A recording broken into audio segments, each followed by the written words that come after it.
형사 집사님이 칼을 든 범인을 상대할 때 그 짧은 순간에 드리는 모습이 혹시 또 그런 마음으로 단지 집례한다는 뜻이 아니라 정말 하나님과 목사인 제가 만나는 마음으로 그렇게 서듯이 여러분께서도 그냥 늘 있는 예배가 아니라 그 짧은 순간에 내가 이 일이 성공이 돼야 그런 마음으로 함께 하나님의 말씀을 또 함께 경청하시길 바라겠습니다. 어떻게 최대의 물 주셨던 누리고 사셨습니까? 예. 예. 저도 원래는 아멘. 지금도 제가 잘 못하는 게 함창을 제가 한 번이라도 그거 하는 거 들어보셨습니까? 제가 참 그걸 못해요. 주야 이걸 잘 못하는데, 근데 제 마음속에 있는 고백에서 아멘은 해요. 제가 예전에는 아멘도 잘 안 했거든요. 내 혼자 그냥 하나님 앞에서 이러면 됐지 뭘 굳이 남 앞에서 그걸 그랬나 했는데, 저도 모르는 사이에 저분의 기도가 내 마음과 같습니다. 제가 항상 예배 준비위원들과 함께 밖에서 기도를 드릴 때는 한 사람의 기도가 아니라 우리 모든 공동체의 고백이 되게 해달라고 그렇게 기도하거든요. 그래서 많은 분들이 미리 한 주 전부터 이렇게 적어 오시고 하나님 앞에서 우리 모두의 제가 참 그땐 저도 모르게 아멘 소리가 나와요. 참 감사한 일이죠. 우리 차은희 집사님이 물으시더라고요. 목사님 오늘 이 설교가 짧아요. 그래서 왜요? 여기 있는 게 식나 봐요. 아마 떡도 식고. 그래서 근데 그거와 관계없이 제가 길지 않잖아요. 그렇죠? 말씀이 이 순간만큼이라도 우리 오늘 설교의 제목이 하실지 설교 제목이 딱 두 자예요. 이게 어떻게 이렇게 음율이 있거든요. 누려.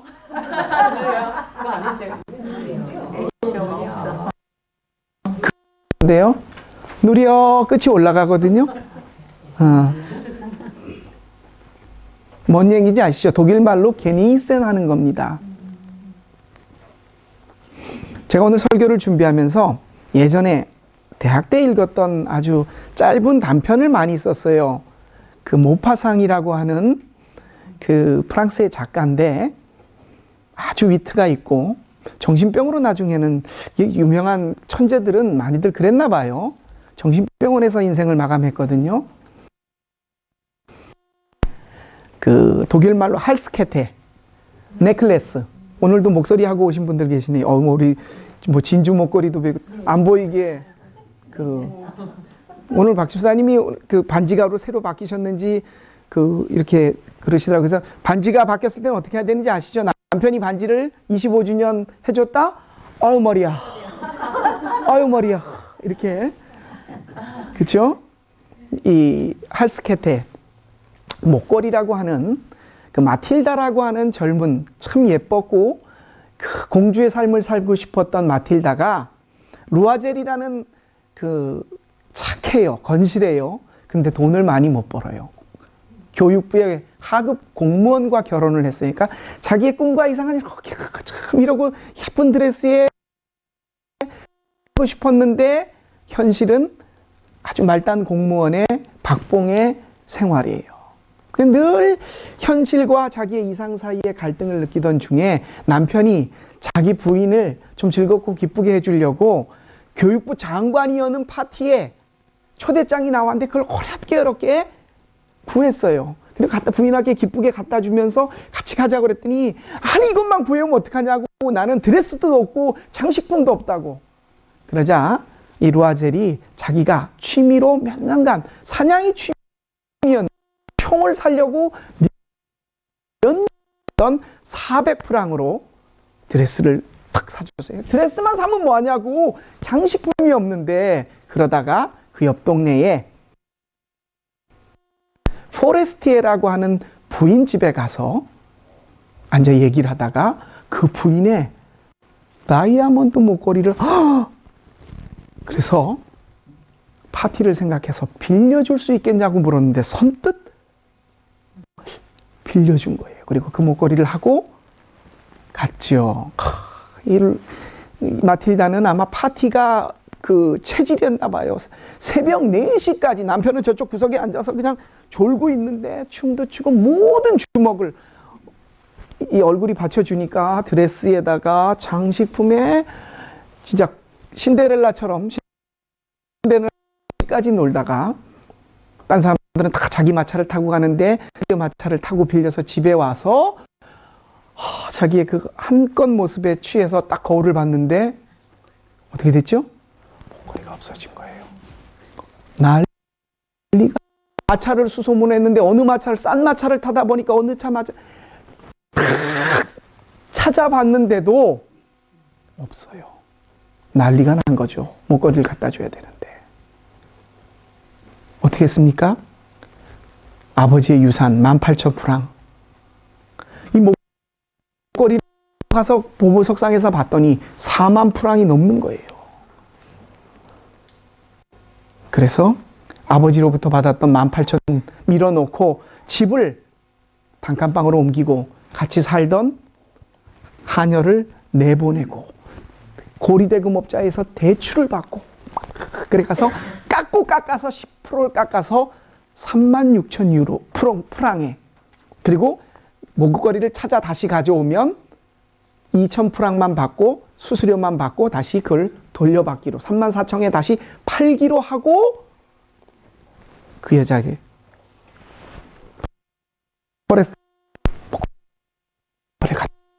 내가 빨리 안 가져왔으면 큰일 날 뻔했어. 나도 이거 언제 하고 갈지 모르겠는데 하고 그 비싼 목걸이를 받아들고 열어보지도 않고 포레스트 부인은 보석함에 넣어놨어요. 그리고 그 4만 프랑 18,000을 빼고 2만 몇천 남편은 하급 관리 그것뿐만이 아니라 허드렛 남들의 원하가 이 부인은 모든 일들을 그렇게 하기를 10년간 빚을 다 갚았어요. 파티 한 번에 폭삭 10년간 늙었어요. 오늘 샹젤리 겨울에 그 포레스트의 부인을 우연히 만난 거예요. 그리고 아유 어떻게 이제 다 갖다 줬고 그 여자가 아무 말 안 했으니까 어떻게 지냐 했더니 깜짝 놀라서 그 부인이 누군데 나한테 말을 거냐고 그렇게 늙은 거예요.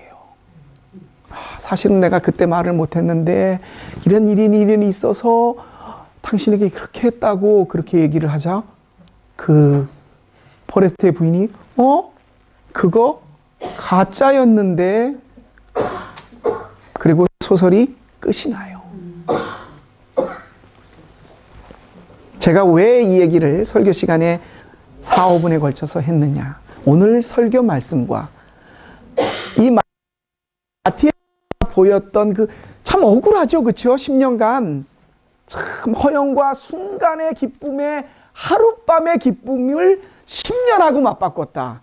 10년이 날아갔어요. 그것도 도다시 바꿀 수 없는 팍싹 늙은 얼굴에 참 억울할 겁니다. 답답한 일이에요. 듣는 우리가 맨 마지막에 그걸 보면서 와 그럴 텐데 그렇죠? 저는 그 마지막 반전 처음엔 그 얘기를 모르고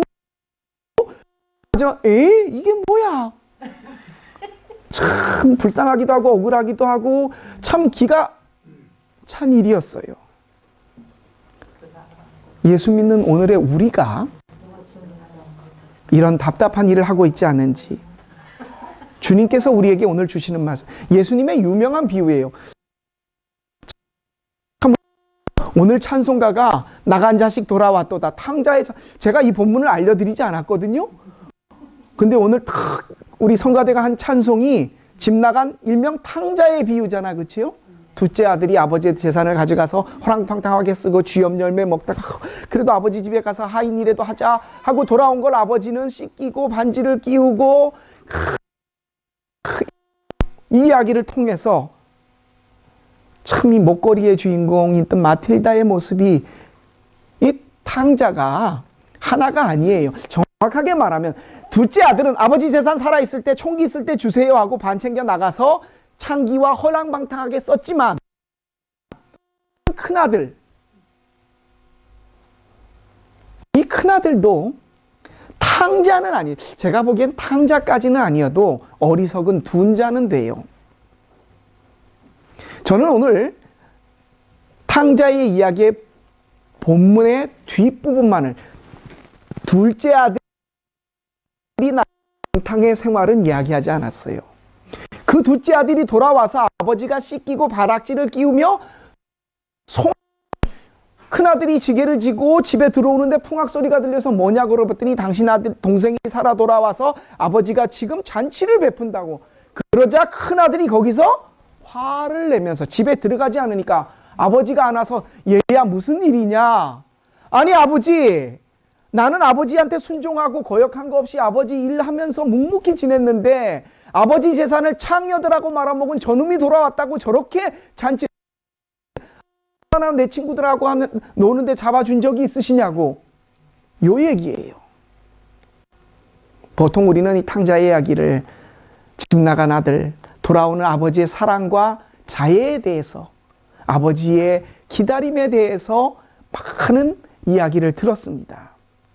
하지만 저는 오늘 여러분과 함께 마틸다 이 여인을 생각하며 집 나간 탕자가 아닌 집안에 있는 둔자,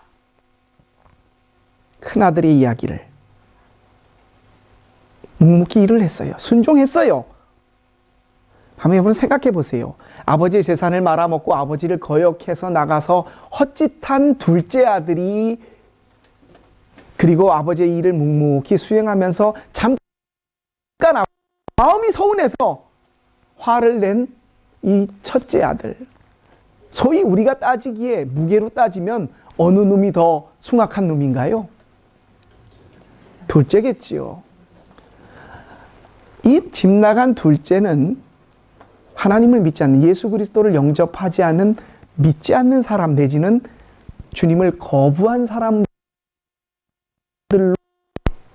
그건 어차피 돌아오면 받아들이는 거 우리가 그렇게 생각할 수 있잖아요. 그런데 그 다음 우리는, 우리가 집에 있는, 이 믿는 사람들에게 하는 얘기예요. 먼 딴 사람이 아니라 여기 앉아있는 하나님을 알고 주의 말씀에 순종하고 살고자 하는 에 대한 이야기를, 둘째 아들은 우리가 밖에 나가서 얘기하지만 예수님의 말씀을 보면요, 예수님에게 질책받은 사람, 칭찬받은 사람을 딱 나누면 예수님에게 잘 믿는 사람들이에요. 사두개인들이나 바리새인들이나 서기관들이나, 제가 그렇게 말씀을 드렸죠. 우스갯소리로 좁쌀 농사를 못 짓는다고 좁쌀을 가지고 오면 방바닥에 깔아놓고 11조 떼느라고 막 개수 세느라고, 그럴 정도로 둘째가라면 서러울 사람들이 오히려 을 받았어요. 오히려 세리나 창녀들은, 여러분 보세요. 이방 여인, 수로보니게 여인이 이만한 믿음, 내 믿음이 크도다. 백부장을 향하여, 이방인에 했던 로마의 백부장을 향하여 내가 이스라엘 가운데서도 이만한 믿음을 찾아보지 못했다라고 하는 칭찬을 베드로도 칭찬을 들었지만 바로 뒤에 사탄아 물러가라는 이야기를 들었어요. 오히려 예수님의 마음은 믿지 않는 사람들에게 훨씬 더 관대하신 것 같아요. 오늘의 우리를 바라봅니다. 우리는 분명 집 나간 탕자가 아니라 집에 있는 큰아들 같은 사람들일 거예요. 근데 우리가 아버지에게 보였던, 큰아들이 보였던 거, 대드는 거, 속마음을 터들어놓고 투덜거리는 거, 집안에 들어가지 않고 바깥에서 빈빈거리면서 아버지에게 그런 말 했던 게 그렇게 나쁜 행동은 아니에요. 둘째 아들에 비하면 신사예요. 하지만 저는 이렇게 말씀을 드렸습니다. 탕자가 아닌, 왜 그럴까요? 오늘의 설교 제목에서 그 해답이 있습니다. 누려. 뭘 누려요? 예전에 우리가 사경회를 할 때 배한숙 목사님이 이거에 대한 말씀을 잠깐 언급하셨어요. 여러분 그 경상도 사티로 그분이 그러세요. 새빠지게 예수 믿고, 응? 일찍 예수 믿고 헌금하고 교회에 매주 나와 충성하고 뭐 하고 했는데 우리가 얻을 것이 단지 죽었을 때 천국 가는 구원만이라고 한다면, 그렇지 않아요, 여러분? 예수님 옆에 5분 전에 강도 딱 달린 것처럼 딱 있다가 할 거 다 하고 내 하고 싶은 대로 다 하다가 죽기 전에 주님 이 죄인을 용서하옵소서 죽게 갑니다. 근데 왜 우리는 굳이 매주 이렇게 나와서 나는 죄인입니다 그러면서 헌금해 가면서 마음에 안 맞는 것도 있는데 그럴까요? 여러분, 큰아들이 되지 않으려면요, 예수 먼저 믿은 것에 대한 우리의 포타일, 어드밴티지가 있어야 되잖아요. 그렇지 않으면 정말 저나 여러분들 엄청나게 바보들입니다. 그렇지 않아요? 단지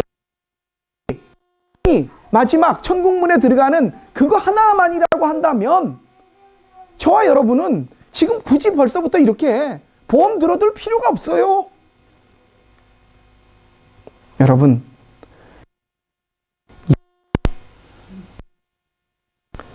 이렇게 돼서 감당할 수 있는 부분을 억지로 십자가라도 지면서 감당하는 이것에 대해서 오늘 집에 있는 큰아들처럼 그 위하여 하나님은 지혜를 말씀하십니다. 누리세요. 뭘 누립니까? 여러분, 단지 구원만이 아니라고 말씀을 드렸습니다. 아버지가 이렇게 말씀하셨어요. 큰아들에게요. 얘야, 내게 있는 모든 것이 다 네 것이거늘. 딱 여기까지 하고 끝났어요. 아버지의 얘기는. 그 다음 몫은 큰아들인 우리, 먼저 믿은 우리의 몫입니다. 여러분, 오늘 이 자리에 나와서, 아니 예수 먼저 믿어서 누리는 유익이 뭐가 있습니까? 그거 없으면 바보들입니다. 여러분, 나름대로 하나님 앞에서 예수 그리스도를 통해서 하나님이 주시는, 우리 아버지가 나의 유일한 상속자 아니에요? 조물주시잖아요. 그분이 가지고 있는 모든 것이 제 것이라는데 뭘 누리시겠습니까? 아유, 그냥 깔려 죽더라도, 돈이나 한번 그냥 돈에 깔려 죽더라도 저는 안 깔려 죽고 싶지는 않아요. 깔려 죽고 싶지는 않은데, 아유, 그 한국에 있어, 그 전도사님, 제가 목사인지 정확히 모르겠는데, 아유, 그냥 깔려 죽더라도 그거 있어봤으면 좋겠어요. 우스갯소리시겠죠, 그분도. 여러분, 주님이 나의 주인이 되셨다는 것 때문에 내가 누릴 수 있는 게 뭐가 있습니까? 하나님이 내 아버지 되셨다는 것 때문에 내가 누릴 수 있는 게 뭐가 있으시겠어요? 그거 찾아야 돼요. 그렇지 않으면은 10년 동안 싹 빠지게 가짜를 위해 일하는 마틸다밖에 안 되거든요, 우리가. 제가 그것을 무엇이라고 콕 집어 여러분에게 말씀드리지 않겠습니다. 내 마음속에 누릴 수 있는 평화, 누구에게도 말 못하는 내 모든 것을, 아니 존재로서 내가 갖고 있는 내 생명의 주인으로서 그분의, 여러분, 그분이 내 아버지 되시는 것을 누리실 수 있기를 원합니다. 사랑하는 성도 여러분, 집 나간 탕자에게서 그는 돌아왔지만 아직 집에 있는 둔한 아들로 우리가 살고 있지는 않은지, 탕자는 탕자고 우리는 이미 탕자로부터 돌아와서 지게를 지고 아버지 하나님을 알고 예수 그리스도를 주라고 고백하는 우리들이, 나는 예수 믿어서 이게 너무 좋아요, 그 누림이 있어야 하지 않겠습니까? 일찍 예수 믿어서 누릴 것이 있으신지, 그분이 주시는 모든 것을 받아서 우리가 누릴 수 있도록 그것을 찾고 감사할 줄 아는 이번 주 저와 여러분의 삶 되시고, 앞으로도의 우리의 모든 삶 되시기를, 누리실 수 있는 여러분 되시기를 주님의 이름으로 축원합니다. 기도드리겠습니다. 소설 한 권을 읽어서 그 속에 나오는 주인공이 답답한 일을 하면 참 안타깝다, 억울하겠다 그런 생각을 하는데, 내가 예수 믿는 모습을 뒤돌아보며 예수님이 말씀하셨던 창자의 비유를 속에서 집에 있었던 참 열심히 일하고 묵묵하게 자기의 맡은 바 일을 했지만 정말 누릴 수 있는 것을 누리지 못한 둔한 큰아들은 아닌지, 내가 먼저 예수 믿은 자로서 하나님 앞에서 어떤 하나님의 것을 누리고 사는 사람인지 지금 이 시간 하나님 앞에서 생각해 보며 그것을 찾을 수 있는 지혜로운 아들 되기를 원합니다. 딸 되기를 원합니다. 주님이 말씀하셨습니다. 얘야, 내게 있는 것이 다 내 것이거늘.